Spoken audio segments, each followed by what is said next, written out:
नोटबंदी कायद्याच्या समितीवरती तुम्हाला नेमलेले आहे.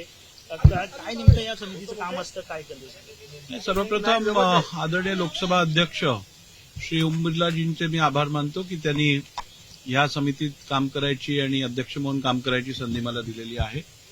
एकूण आपण बघितलं तर आत्ताच जो 84वा अखिल भारतीय पीठासीन अधिकाऱ्यांचं संमेलन जे झालं, कॉन्फरन्स जो झाला, त्यात अनेक विषयांवरती चर्चा झाली. त्यातला एक विषय होता की शेड्यूल 10 च्या केसेस ज्या सगळ्याच असेंब्लीजमध्ये येतात आणि त्याच्यावरती अध्यक्ष सुनावणी घेतात, त्यावेळेला शेड्यूल 10 मधल्या काही तरतुदींबद्दल अधिक स्पष्टता आणणं आवश्यक आहे आणि एकूण ह्या बाबतीत सगळ्या राज्यातील अध्यक्षांनी विचार विनिमय करून या संदर्भातली एक समिती गठीत झाली आहे.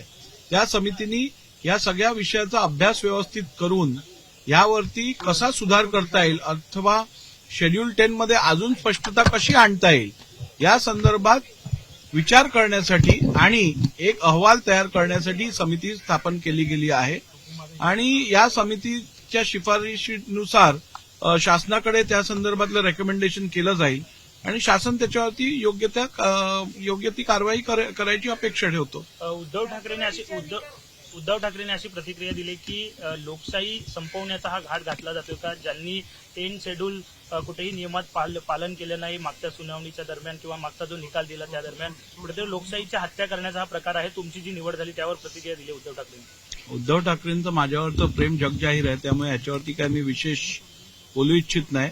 त्यांनी दिलेल्या शुभेच्छांबद्दल मी त्यांचे आभार मानतो. एवढंच सांगू इच्छितो, आपल्या राज्यातील आपल्या सहकार्याला अखिल भारतीय ही समिती जी आहे त्याची एखादी जबाबदारी प्राप्त झाल्यानंतर खरं तर राज्यासाठी गौरवशाली असा क्षण आहे.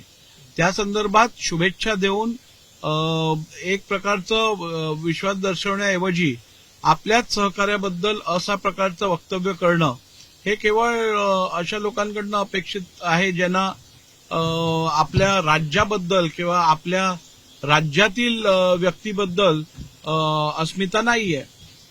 संजय राऊत आणि जितेंद्र आव्हाडांनी अशी प्रतिक्रिया दिली आहे, ज्यांनी अनेक पक्ष फिरून आलेले आहेत त्यांच्याकडेच या समितीचं अध्यक्षपद दिले. मला वाटतं माझ्यावर वैयक्तिक टीका करण्यापेक्षा मी केलेल्या कार्याबद्दल बोलायची जर आपल्याकडे धमक असेल तर ते जास्त योग्य राहील. मी वारंवार विचारलंय की तुम्ही केवळ बिनबुडाच्या टीका करत आलाय. मी जो निर्णय दिलाय त्या निर्णयात कायदेशीररित्या काय चुकीचं आहे हे दाखवून द्यायची धमक ना जितेंद्र आव्हाडांमध्ये आहे ना उद्धवजी ठाकरे करू शकले आहेत आणि संजय राऊतांचा तर हा विषयच उद्भवत नाही. राष्ट्रवादीच्या सुनावणीसाठी आता 15 दिवसांचा अवधी वाढवून देण्यात आलाय. 15 फेब्रुवारीपर्यंत तुम्हाला एक्सटेन्शन दिलंय असं म्हणायला हरकत. साधारण कधीपर्यंत निकाल अपेक्षित आहे? नाही, आज राष्ट्रवादी काँग्रेस पक्षाच्या याचिकेसंदर्भात सुनावणी झाली तर आज आम्ही एव्हिडन्स दोन्ही बाजूचा क्लोज केलेला आहे. उद्या आणि परवा 2 दिवस यावरती अंतिम सुनावणी होईल आणि 31 तारखेला ही मॅटर क्लोज फॉर ऑर्डर्स होईल. आम्ही आज विधिमंडळ सचिवालयाने सुप्रीम कोर्टात सर्वोच्च न्यायालयात याचिका दाखल केलेली, त्याच्यात ऍप्लिकेशन केलेलं की अजून 3 आठवड्याचा वेळ निर्णय देण्यासाठी देण्यात यावा. तर कोर्टाने ह्याच्यात 15 फेब्रुवारीपर्यंत निर्णय घ्यायचे आदेश दिलेले आहेत.